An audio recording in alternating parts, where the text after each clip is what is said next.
नाशिक मुंबई मार्गावरती काल झालेल्या ठाणे महानगरपालिकेच्या अग्निशामक दलाचा जो जवान होता त्याचा काल खड्ड्यामुळे मृत्यू झाला आणि त्यानंतर आपण पाहिलं तर त्याच्या घरामध्ये दुःखाचं वातावरण या ठिकाणी आहे. आपण पाहू शकता की त्याला 2 जुळ्या मुली आहेत ज्या 1 वर्षापूर्वीच या जन्मल्या होत्या.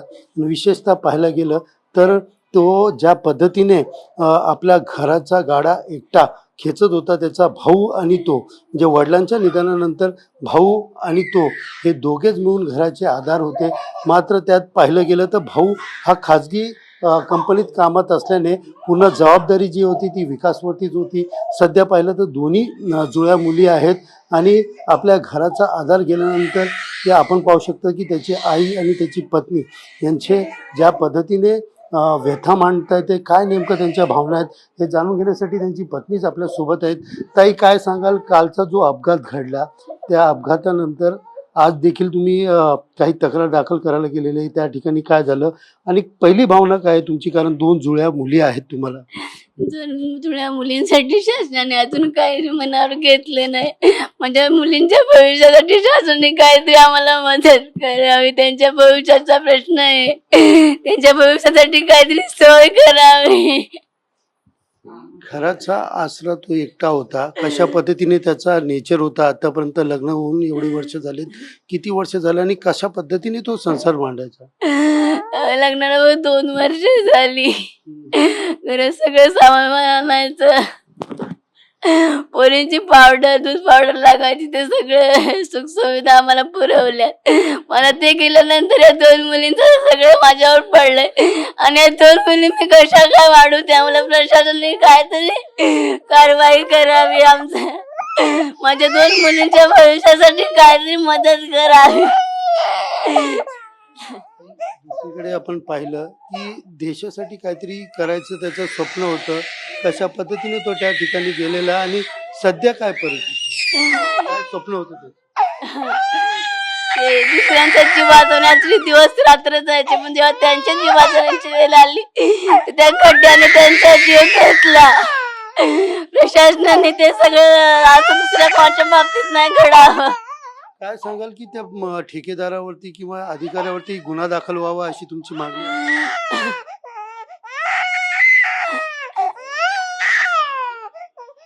तर दुसरीकडे त्यांच्या मातोश्री देखील आपल्या सोबत आहेत की आई ज्या पद्धतीने लहानाचा मोठा झाला, कशा पद्धतीने झाला, आश्रम शाळेमध्ये त्यांनी शिक्षण घेतलेलं असं सांगतं. शिक्षण घेताना तो कशा पद्धतीने संकटाचा सामना करत होता?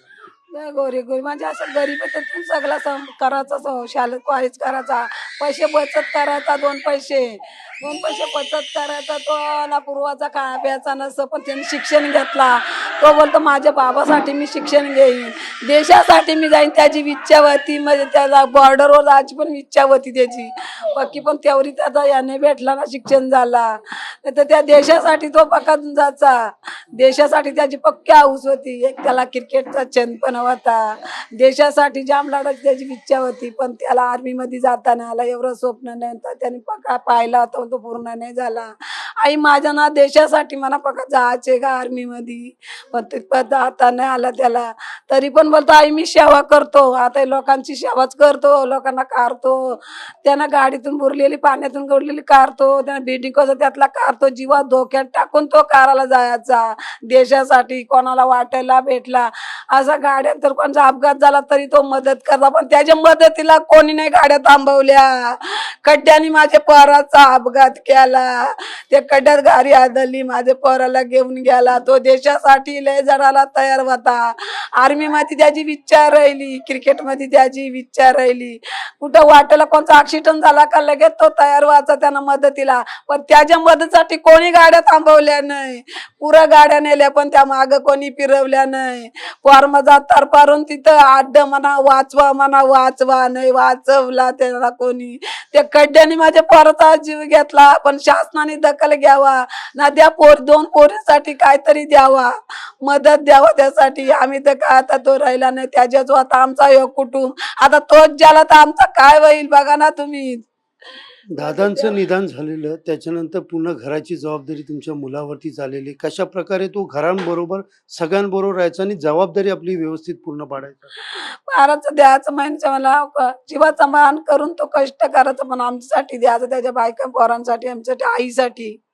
त्याचीच होती जबाबदारी. भाऊ कामाला नाही कंपनीत तर पगार 4-4 महिने नसतं भेटत, पण तो जबाबदारी पार पाडायचा. त्याच्यासाठी काय नाही केला, पण तो सगळ्या घरासाठी करायचा. आणि भावाला पण पगार पाणी नव्हता, बापाच्या जागेवर पण नाही घेतला, असंच कंपनी साधे 4-4 महिने पगार नसवाचा, खायचा का आम्ही, पण तो आमच्यासाठी आणायचा.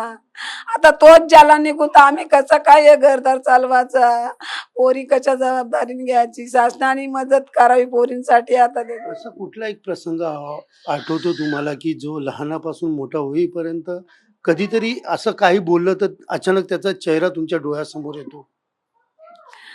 असं अचानक याच्यातून प्रसंगातून त्याला बरा नसला ना, तेव्हाच फक्त तो असं करायचं, बघायचं, चेहऱ्याचा आठवायचा, दुसरा नाही काय आठवत त्याचं.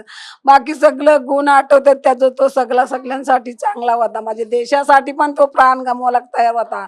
पण आर्मीमध्ये त्याला जाता नाही आला, एवढा त्याचं शिक्षण नाही झाला, पण देशासाठी तो लढायचा. मॅच मारतो देशासाठीच केलं सगळा, त्याला हाऊस होती देशासाठी, पण त्याचा प्राणच गेला ना, त्या खड्ड्याने घालून. 2 जुळ्या मुली आहेत आणि लग्न केलेल्या पत्नी आहेत. काय तुम्हाला आता भीती वाटते की त्या दोन्ही मुलीचं शिक्षण असेल किंवा इतर काही गोष्टी असेल? मग बरोबर आहे ना, आता दोन्ही मुलींचं शिक्षण पाणी पण व्हायला पाहिजे. आता आहेच कोण दुसरा. एकंदरीत पाहिलं तर हे त्यांच्या मातोश्री होत्या, ज्यांनी आपल्या व्यथा मांडलेल्या आहेत. त्यांचे काका देखील आपल्यासोबत आहे. काका, काय सांगाल, आज ज्या वेळेला काल ही दुर्घटना घडली त्यानंतर तुम्ही अधिकाऱ्यांकडे गेले, त्या ठिकाणी देखील गुन्हा दाखल करण्याचा कालपासून प्रयत्न करत होते. काय नेमकं आता गुन्हा दाखल करण्यासाठी प्रशासन म्हणतंय? काल दुर्दैवी ॲक्सिडेंट झाला, आमची पायाखालची वालूच सरकली. आम्ही कंपनीच्या विरुद्ध पोलीस स्टेशनवर तक्रार द्यायला गेलो. तेथील PI Kadam, senior PI Kadam, ते म्हणते तुमच्या मुलाचीच काहीतरी चुकी असेल, त्याचा गुन्हा नोंद करून थोडी टाळाटाळती केली. त्याही या कदम कुठल्या पोलीस स्टेशनचे आहेत, कोणाकडे गेले? शहापूर पोलीस स्टेशनचे गुन्हा दाखल करायला गेलो असता ती कंपनीच्या विरोधात तक्रारच करून घेत नाही. गुन्हा दाखल करूनच घेतला नाही.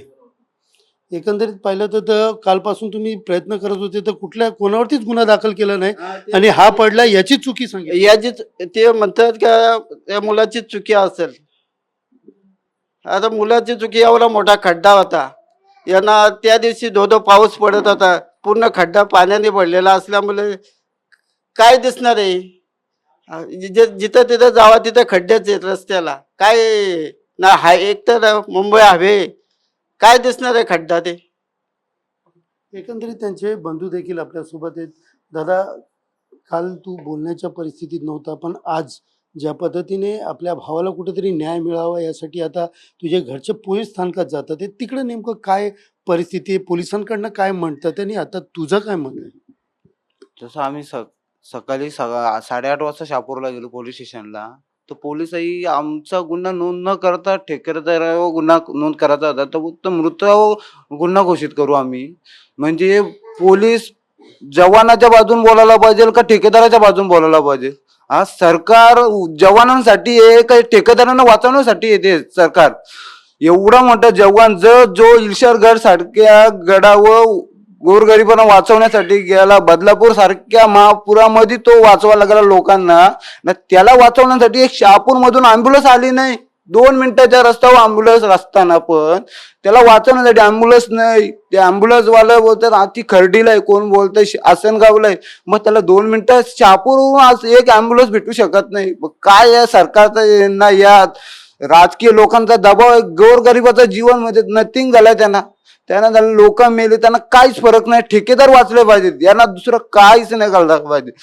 माणसाचा जीव, जो माणूस जवान दुसऱ्याच्या जीवनासाठी तडफडतोय, त्याच्या जीवनाची किंमत नाही, त्यांना काहीच किंमत नाही. त्यांना माझं एकच म्हणजे माझा भाऊ गेला, पण दुसरे असे कोणी मरतं कामा नाही याच्या खड्ड्यांमुळे समाजाने आणि लोकांनी जरा सरकारला विचारला पाहिजे, या किती माणसांचा जीव घेणार आहे सरकार. आपला बोलतंय आपला विकास करायचे, विकास नावाच्या मुलाला घेऊन गेलं पण विकास काय नाही व्हायचा आपला. एक कड्ड्या मुलं गरीबांना जीव गाव वाचवायला लागेल का गोरगरिबां. या समाजामध्ये राहून काय उपयोग नाही. जो दुसऱ्यांसाठी वाचवायला प्रयत्न करतो त्याला वाचवायला हे पैसे मागतात, 500 रुपये द्या. मी शिंदेचा माणूस बोलतो, पोलीस बोलतात मृत केस घोषित करू आम्ही. मग हे कसलं सरकार आहे आपला? पोलीस प्रशासन आपल्या बाजूने आहेत का? नाही, ठेकेदारांच्या बाजूने येते पोलीस प्रशासन. यांच्यावर गुन्हा नोंद झाला पाहिजे. आमची ही सरकारला निवेदन आहे. काही बोलू शकले, माझा भाव गेला, माझ्या वाकी जबाबदारी टाकून गेला, तो माझा भाव गेला, मला सोडून गेला दादा. एकंदरीत पाहिलं तर सगळ्यात मोठी खंत म्हणजे जो जवान आज लोकांच्या जीव वाचवण्यासाठी जायचा आणि आज त्यांच्याच घरच्यांना कुठेतरी पोलीस स्थानकामध्ये संबंधित ठेकेदारांवरती गुन्हे दाखल करावे, प्रशासनावरती गुन्हे दाखल करावे, यासाठी पोलिसांच्या चक्रा कापत असताना जो जवान ज्याचा खड्ड्यामुळे मृत्यू झाला त्याच्यावरतीच गुन्हा दाखल होणार, त्याचीच चुकी आहे असं म्हटलं गेलं आहे. आणि यामुळे त्यांच्या घरच्यांचा संताप हा अनावर झालेला आहे. प्रशासन, शासन हे गोरगरिबांसाठी आहे, एका जवानासाठी आहे का ठेकेदारांसाठी, असा प्रश्न आता त्यांच्या घरच्यांकडनं विचारला जात आहे. कॅमेरा पर्सन नागनाथसह सुनील जाधव, TV9 मराठी, शहापूर.